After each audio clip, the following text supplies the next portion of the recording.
Hello and what is up YouTube? My name is G3Iron and today we are featuring our 12th build in our weekly series for build discussions. Today is going to be Loczek's CI Charge Dash Howa Scion. For those of you who are ever wondering, hey, can this build actually take down Shaper, Uber Elder, the Conquerors, the endgame of Path of Exile? You betcha, it surely can. It's a great build for you to clear both maps as well as boss.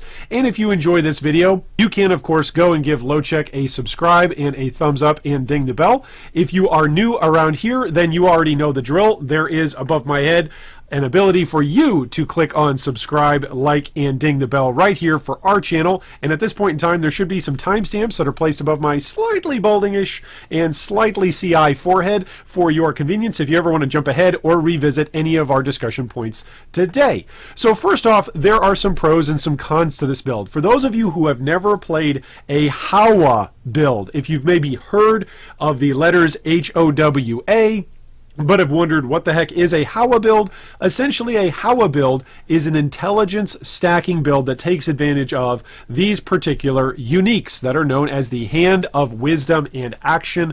They are claws, which means you can dual wield them. So we'll chat more about this in just a minute, but for those of you who are wondering what the stats on this sucker looks like, here is Loczek's build at level 92. It stacks up to 1800 intelligence, which gives us a whole bunch of energy shield. For him on this particular Scion version of his character, it's over 11,000 energy shield. That's right, over 9,000. You might be wondering, well, how does it exactly work? Well, here's how it works. So Howa provides us with 1 to 10 lightning damage per intelligence, per 10 intelligence. And that can give us 1 to 10, right? Having 1800 intelligence means that we're getting 180 to up to 1800 lightning damage added. It is a huge amount considering that it is against all boosts. So in other words, this is your base, and that's what everything else, all of your other additives and multipliers are going to scale onto. So Howa gives you an incredible amount of value if you are willing to put the time, the effort, and the currency into the build in order to stack up your intelligence as high as it can go. Let's chat really quickly about a couple of the pros and cons on this build. Those of you who are veterans, you know that for us, in order for anything to get featured in a weekly discussion guide, it's got to have transparent pros and cons. That means it needs to be able to tell us, the build needs to be able to tell us what it does well, but it also needs to be honest and say, look, this is what it doesn't do well. So I love that Loczek gives us a great list of this. So here are some of the pros. First off, all content done. This is becoming a bigger and bigger buzzword inside the POE community because we've got more and more endgame options. I can remember a couple of years ago in POE, a lot of players were looking for endgame and looking for endgame content. And now things have almost flipped upside down, almost like my beard and my hair on my head. It's just flipped upside down with what it used to be, where we've got so many things to do in the end game, there's almost not enough time to get everything done. And so for a build to really be able to go forward and put its best foot forward, claiming that it can get all content done and actually fulfill that, that is a big pro to a build. It means that your build isn't limited to specific content, and that as long as it doesn't get nerfed, this particular style of build is going to be quite viable and quite helpful in going into the future, regardless of whatever the meta shapes up to be. Also, it's got an amazing feeling. Charge Dash is actually really fun once you get the hang of it. I will say it does take some getting used to, but once you get the hang of it, it really does feel amazing. And in my opinion, there's no other skill that that necessarily feels the same way that Charge Dash does in Path of Exile. It's also a great boss killer. We saw earlier Loczek taking down Shaper. It's also got solid clear speed. It's not the fastest clear speed build out there, but it's solid. It's also a good lab farmer. You can simply charge dash over a whole bunch of the traps that are in the labyrinth, which is great. It's amazing in the mines of Delve. It's also relatively tanky. 11,000 energy shield is nothing to sneeze at. Typically, most of the hits that I've been seeing on my CI characters throughout 3.9 Metamorph League are typically in between 8 to 9k, as long as things don't just single shot me, one shot me on 15k energy shield. So if you're at 11k, that's that's really tanky. It's currently off meta, which means that it's actually relatively cheap. Yes, attribute stacking is a bit more on the expensive end, but this is far from being the most expensive build ever. And if you're looking for something to play that is relatively medium cost, not necessarily a league starter on a budget, but not necessarily break the bank, then this is going to be for you. This is indeed an attack-based skill, but it's also got a caster kind of style of playstyle. You're not necessarily walking around swinging melee weapons at a target, putting yourself in danger. So it's got a bit of a caster style of feedback. Lastly, it's easy to start gearing. You just have to stack intelligence, which means if you really want to start this in whatever league it is that you're looking for, you simply got to get your hands on some Howas and then stack intelligence and away you go. Okay, so enough of the pros. What are some of the cons? First off, it's an elemental damage build, which means it can't do reflect maps, okay? There are some ways that you can set up, there are some items that you can use to get around LE reflect maps, but for the most part, when I say that something can't do LE reflect maps, and with most build guide creators say, hey, this can't do LE reflect maps, what they're trying to communicate is to new players, hey, don't put this build with an LE reflect map and then expect good things to happen. Don't expect the way that this is set up presently to work for LE reflect maps. There are some things that you can do to mitigate that, but not as presently constructed. The second con, Charge Dash really needs a lot of practice to use, okay? Like I said, it takes a while to get used to how Charge Dash feels and how exactly to optimize it. That being said, it's one of the few skills, I would say, in Path of Exile that really rewards you for learning how to play the skill. It's not simply an unintelligent skill, no pun intended. Okay, maybe a little intended for an intelligent stacking build. But it's not a build that's dumbed down, right? It rewards you for intelligent use and for learning how to maximize the damage and how to maximize the mobility on the skill. Last thing, the endgame corruptions, of course, can cost a whole bunch, but then again, what build isn't that true on? If you really want truly top-tier endgame jewels that are corrupted and that have got wonderful corruptions on them, yeah, every build is expensive at that point. All right, enough of the pros and cons. Let's move on to talking specifically about Charge Dash, because it is my guess that the vast majority of us in our community don't necessarily know how Charge Dash works. So it's worth reading about, but here is a Loczek's summarized, condensed version of what's going on with Charge Dash. Charge Dash has a whole bunch of interactions, okay? The faster our move speed, the faster the spirit of Charge Dash actually moves. That reduces the amount of stacks we get. Charge Dash has several different parts to it, several different elements that deal damage. So there is the spirit moving as well as the stacks that we get. The spirit always overcomes the same distance, and the movement speed that is built into it will vary how long it will take for the spirit to cover that distance, okay? So the faster it will go over the distance, that means the fewer stacks that you get, but in addition, attack speed also increases the speed of punching, as it were, the punching effect or the punching damage of this particular skill. So there's essentially like these three different kind of forms of damage that come off of Charge Dash, or rather these three almost stages that you could say. I don't really want to call them stages because they're not necessarily segmented into 1, 2, and 3, but you get the idea of what I'm trying to say. Hopefully, if you've got more questions about it, I would refer to the Path of Exile Wiki if you really want to look around, and of course, if you ever want to try it, simply go grab Charge Dash and take a look, see what it does, and see how it interacts with. Our AoE for this particular skill does not increase from melee range, which is why the tree has nothing, the passive tree, if you're looking at it, has nothing to do with melee range, because it does nothing for our skill. So this is an important thing to think about as you are choosing this particular build. Now, a couple of tips. When you're making maps, Quicksilver speeds up our clear speed, and you can also use Vol Haste on maps. Remember, movement speed actually interacts with the damage on our build. So the more movement speed that we can build up, the better it can be. At encounters such as like an Azurite fight, when you're in Delve and you're just standing still, then what you really want to do is you want to spin your ghost around, the Spirit Walker, around your character once and still be channeling, and everything will rain and die as soon as you try to actually release the skill. For bigger fights, like a Legion encounter or a high-tier map that's got a lot of difficult mods on it, then you want to make a subsequent series of shorter jumps, trying to be consistent in order to avoid landing in a spot that's accidentally going to get you one shot, right? Because Charge Dash is a mobility skill, is a movement skill, you do have to have, again, some intelligence when you're actually playing this build. You can't just blindly jump around. If you blindly jump around, you will blindly accidentally jump yourself into a one one-shot, so be aware of that.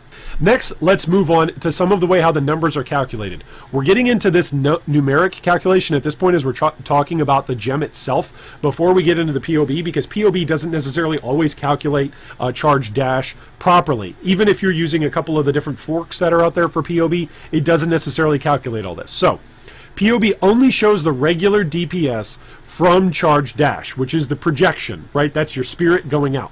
So when the spirit moves, this DPS multiplies then by 150%, 2.5 times.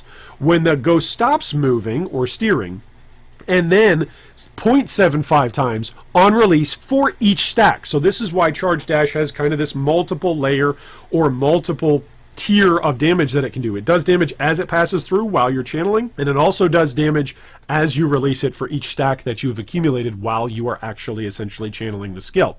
So the DPS with no flasks gives you over 2 million on your projection, 7 million while you're steering, and then another 2 million release per stack. And the max right now stacks that Loczek can get is 8. So this means 17 million damage per charge dash that he's actually getting off. Now, this is interesting because DPS actually stands for damage per second.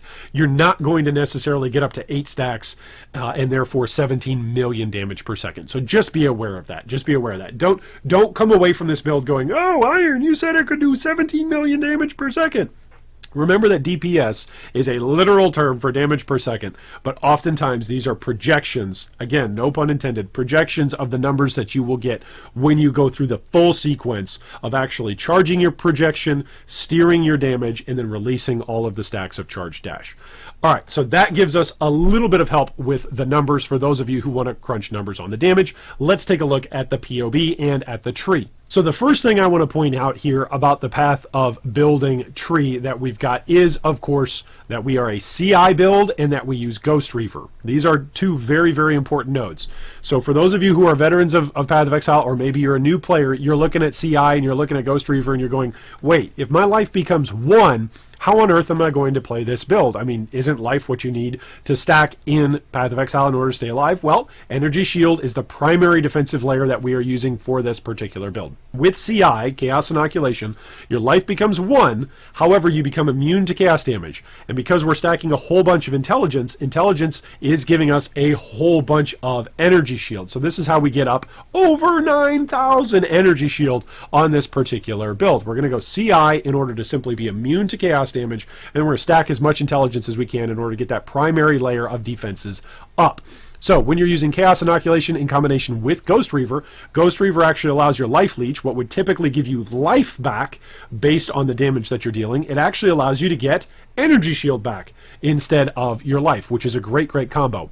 Over on the left-hand side of the tree, we are going to use Zealot's Oath, which actually does the same thing as a defensive mechanic. It applies life regeneration to our energy shield instead of life, because again, we've only got 1 life, so we really don't care about regenning it that much. Next up, this is a build that takes advantage of Elemental Overload. I try to point this out whenever we've got a build discussion that does in fact use Elemental Overload.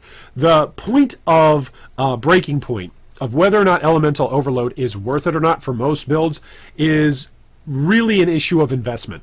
The vast majority of builds will actually do more damage if they're an elemental build if they take Elemental Overload rather than if they don't. And the reason being, for damage to work for crit multi-builds, Elemental Overload gives you a flat multiplier for damage. You simply get 40% more elemental damage if you've dealt a crit in the past 8 seconds. This means that you don't have to scale up your crit chance. It means that you don't have to scale up the damage that your crits actually do, your crit multiplier.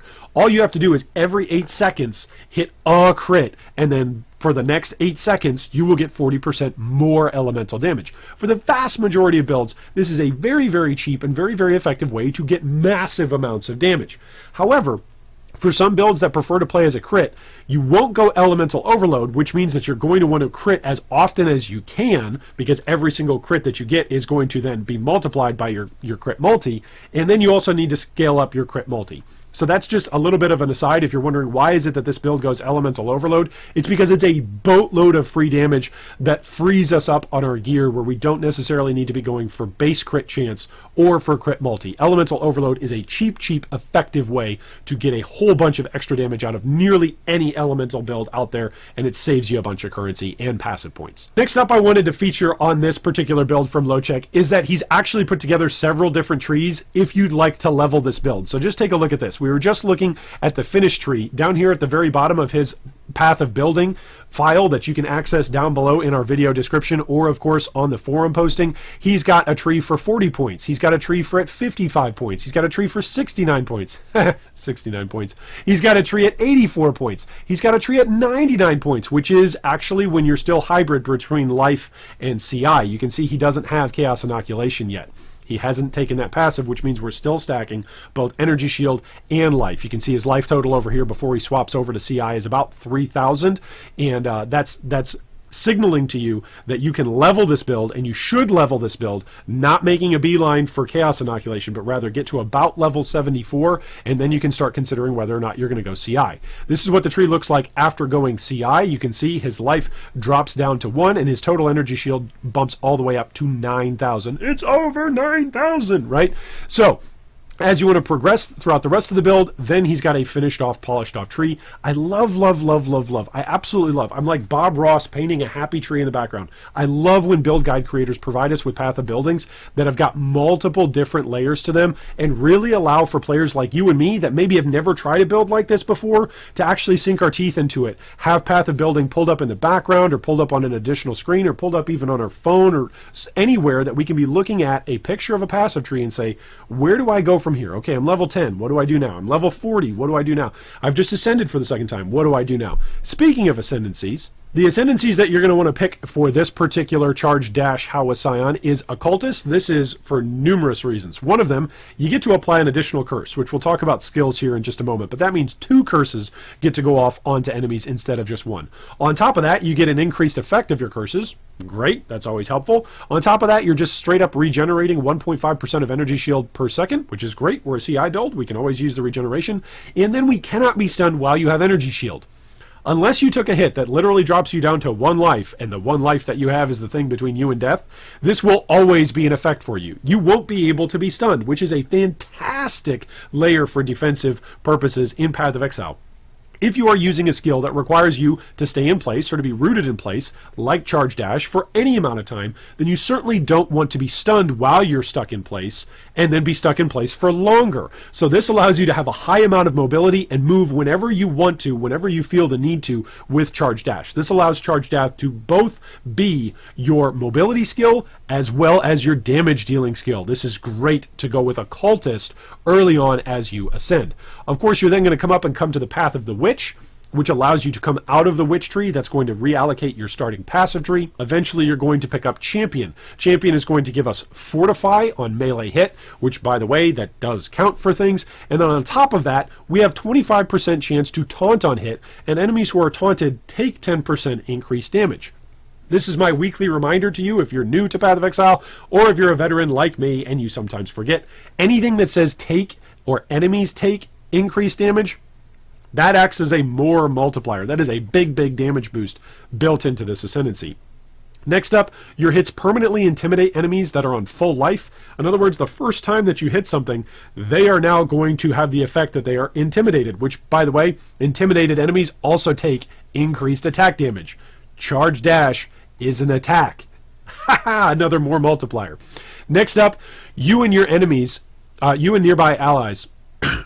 Next up, you also have 20% chance to impale enemies on hits with attacks, which, by the way, have I mentioned the number of times that you can potentially hit with Charge Dash? It is a whole bunch. We just went through the DPS numbers, the number of times that you can actually be hitting with Charge Dash. You can get to max stacks of impales very, very quickly. And then lastly, you and nearby allies have 8% increased movement speed. Remember what we said about Charge Dash? Movement speed actually helps with your damage. This is fantastic across the board. Love the Ascendancy choices that Loczek has made for this particular Howa Scion. Let's take a look at the skills for this particular build. We've, of course, got the star of the show, which is Charge Dash. Charge Dash is going to be, well, everything. It's going to be our mobility skill, it's going to be our damaging skill, it's going to be our clearing skill, it's going to be our bossing skill. If you're looking for a build that doesn't require you to swap between multiple different setups, between clearing, between bossing, between different particular types of content, like this is a fantastic build for you that I cannot highly recommend enough. Charge Dash is going to be supported by damage on full life, which is a massive multiplier for us. It gives us 49% more damage while we're on full life.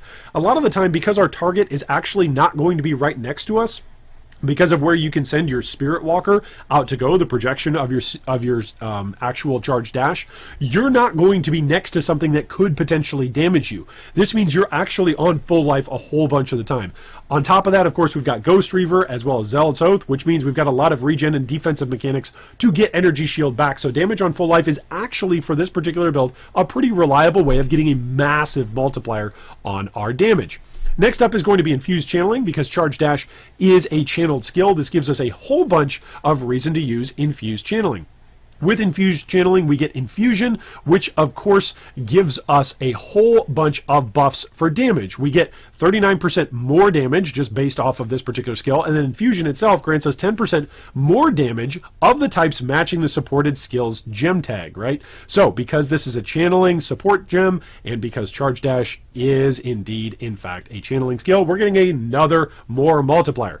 Then lastly, while channeling a supported skill, we take 8% less damage from hits of types matching the skill's gem tag. That's right, that means for Charge Dash, that means we are taking a whole bunch less damage from anything that's qualified as a movement skill, from anything that's an AoE skill, from anything that's a channeling skill, from anything that's attack, lightning, or melee based.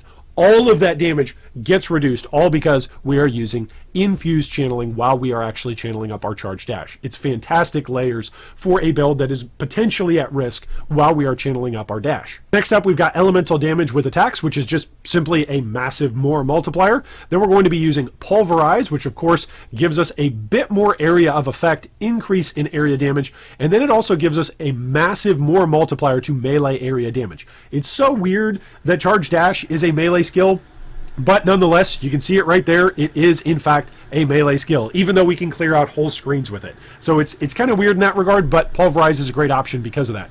Lastly, you might want to use Energy Leech as a support for this. If you want just more bonkers damage, you can, of course, go away from Energy Leech, but because this build does rely so much on damage on full life, I would highly recommend using Energy Leech in order to make sure that you're getting back as much Energy Shield as possible, as quickly as possible, if and when you do get hit. Next up, we've got our auras and one of our curses that we've got set up on a Blasphemy link. That is going to be set up for Enfeeble, so that way anything that is close to us is in fact going to be Enfeeble.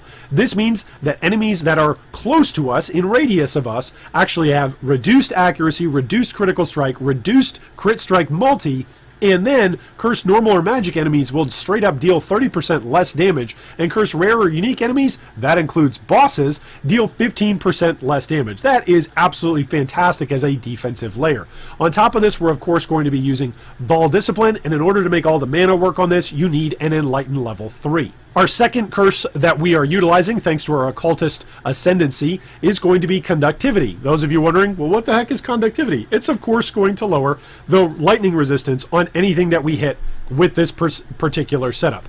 Why, for instance? Well, all the damage that we're doing is elemental. It's all lightning damage. So if we can lower the resistances of our target, we are going to benefit a whole bunch in the damage department.